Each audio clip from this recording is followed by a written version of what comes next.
Voici les endroits de la planète où sévissent les volcans et les tremblements de terre. La Terre semble avoir été assemblée par le docteur Frankenstein en personne, mais il ne s'agit pas de suture. Ce sont les blessures d'une planète qui se déchire, qui saigne, ou qui, par endroits, se fracasse et s'autodévore.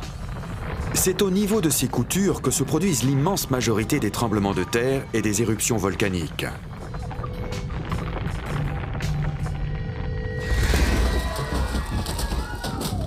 Mais pourquoi la Terre est-elle aussi agitée? Qu'est-ce qui fait trembler la Terre si violemment, fait exploser les volcans de manière aussi meurtrière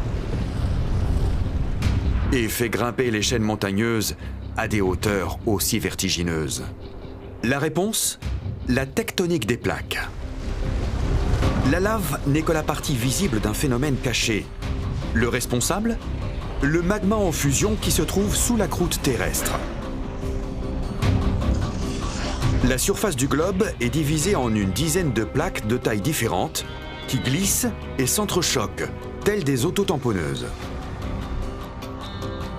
Les plaques, malgré leur masse énorme, flottent car elles reposent sur un matériau plus dense encore. Les plaques continentales sont plus légères que les autres. Elles sont composées de granit.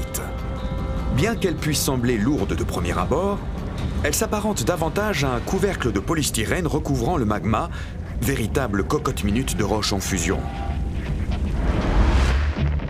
Les délimitations entre les plaques tectoniques sont bien souvent invisibles à l'œil nu, cachées sous les océans. Mais grâce aux satellites et au sonar, nous connaissons désormais leur emplacement et leur dimension.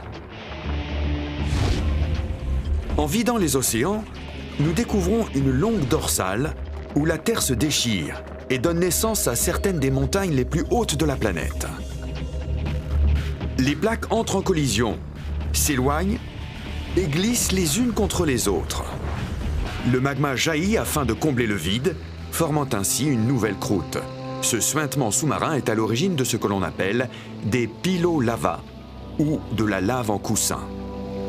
Ce phénomène est observé lorsque la lave brûlante durcit quasi instantanément au contact de l'eau glacée. Le coussin s'allonge au fur et à mesure que la lave jaillit. Certains coussins éclatent lorsque la pression devient trop forte. Les cheminées fumantes qui jalonnent la dorsale sont tout aussi spectaculaires. L'eau qui s'est infiltrée dans les fonds marins est chauffée par le magma en fusion et remonte à la surface sous forme de bulles. Au niveau des cheminées hydrothermales, l'eau peut atteindre une température de plus de 350 degrés. Leur panache projette des particules à des centaines de kilomètres de distance et libère des minéraux capables de sculpter des cheminées pouvant atteindre 55 mètres de haut.